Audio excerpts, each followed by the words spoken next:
Welcome to The Explainer, where we break down the big stuff. And today, we're tackling something huge, the state of AI coding agents heading into 2025. Okay, so if you think AI in development is just, simple autocomplete, finishing your lines of code for you, you're way behind. A major shift has already happened. We're talking about a leap way beyond simple coding assistance. We're now in the era of true AI agents, systems that can build, debug, and even deploy entire applications pretty much on their own. So the big question is, right? Which of these models can actually code, and which ones are just going to make a huge mess? Well, over the next few minutes, we're going to cut right through all the hype.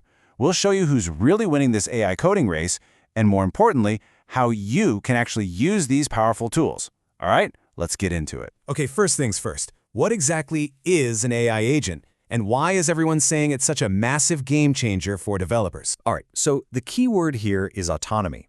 Think about it like this. A regular chatbot, you ask it a question, it gives you an answer. That's it. But an AI agent, according to this definition from artificial analysis, it's a whole different beast. You give it a high-level goal, and it goes to work. It makes a plan, it can use tools like a terminal or a file editor, and it takes action, step by step, to get the job done. It doesn't just respond. It acts. And check this out. This is a perfect example of what that looks like in practice.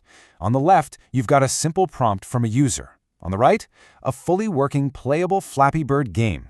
This was built from scratch by Z.AI's GLM 4.5 agent. The AI handled everything. The HTML, the JavaScript logic, the styling, the whole shebang. That is the leap we're talking about. From a simple idea to a finished product, with the AI doing all the heavy lifting. So who's actually building these incredibly powerful models? The landscape is changing so fast, it's hard to keep up. Let's take a look at the data. Now, what you're looking at here from artificial analysis is really important. Look at that trend line. It's not just going up, it's curving upwards. It's accelerating. That means the smartest models are getting smarter faster than ever before. They're all racing for that top right corner. That's the sweet spot, super high intelligence and brand new. And make no mistake, this is a full-on global race. This chart breaks it down by country.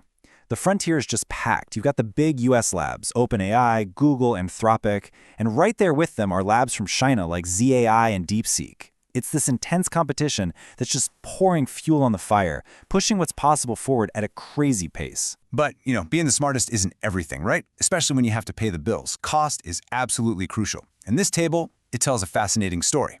You've got Anthropic's Claude 4 Opus at the top with an amazing 72.5% score on the coding benchmark. But look at that price. It's a premium model for sure. Then you have models like DeepSeek R1, which are just unbelievably cheap to run.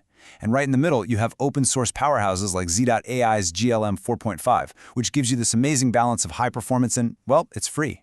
It's always this trade-off between how good it is and how much it costs. Okay, so we've seen the big picture. Now let's zoom in on the one thing that probably matters most to all of you watching: pure, raw coding ability. All right, let's talk about the SWE bench. This thing is no joke.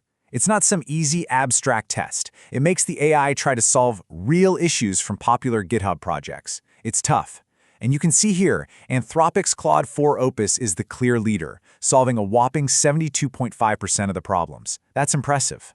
But look at Z's GLM 4.5. It's right up there, with a super strong 64.2%, putting it firmly in that elite tier. And DeepSeek R1, a really respectable score, especially when you remember how cheap it is to run. But we all know benchmarks don't tell the whole story, do they?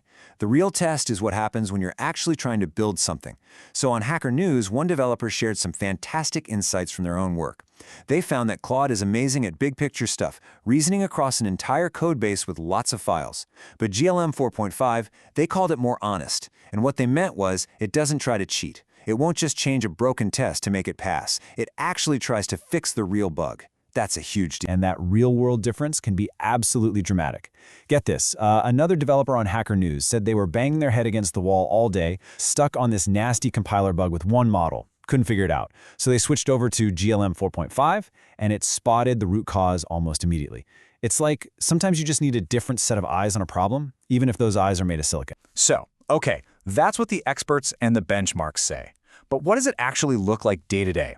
How are real developers, in the trenches, really using these tools? Let's be real for a second.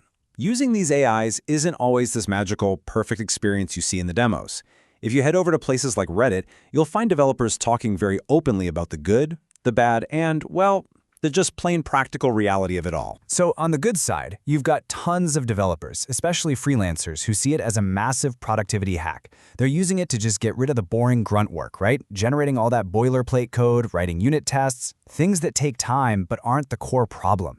It frees them up to focus on the actual business logic and ultimately deliver stuff to their clients way faster. But then there's the bad side, and this is a really common frustration.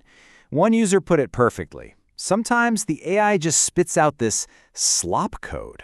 You know, it's buggy, it's way too complicated, and you end up spending more time trying to fix the AI's mess than it would have taken to just write it right the first time. It's infuriating. And that brings us to the pragmatic view. This is where the really effective developers have landed. The secret, they say? Treat the AI like a junior dev. Seriously, don't throw a massive, vague problem at it and expect magic. Break the problem down into small, clear, well-defined tasks. Give it those little chunks and its performance is suddenly almost perfect.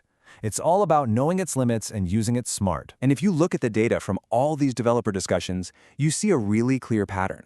Nobody's really using it to, build me a whole app. The sweet spot is all that stuff we've been talking about. Churning out boilerplate, helping you get unstuck when debugging, quickly throwing together a prototype UI and writing tests. It's a superpowered assistant, not a replacement. Okay, so that's a lot of information. The big question is, what do you do with it? How can you actually put this stuff into practice?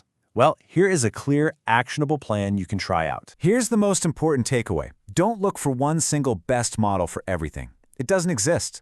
You got to match the tool to the task. So here's an experiment for you.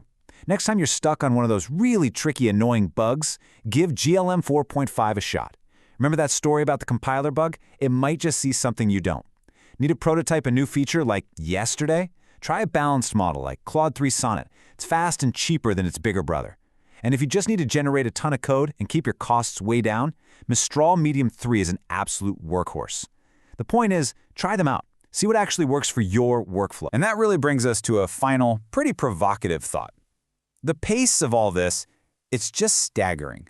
We've seen that these AI agents are learning to code, to reason, to plan faster than we are. And that forces us to ask a really fundamental question about where all this is headed. So think about it. Your next pair programmer, will they even be human?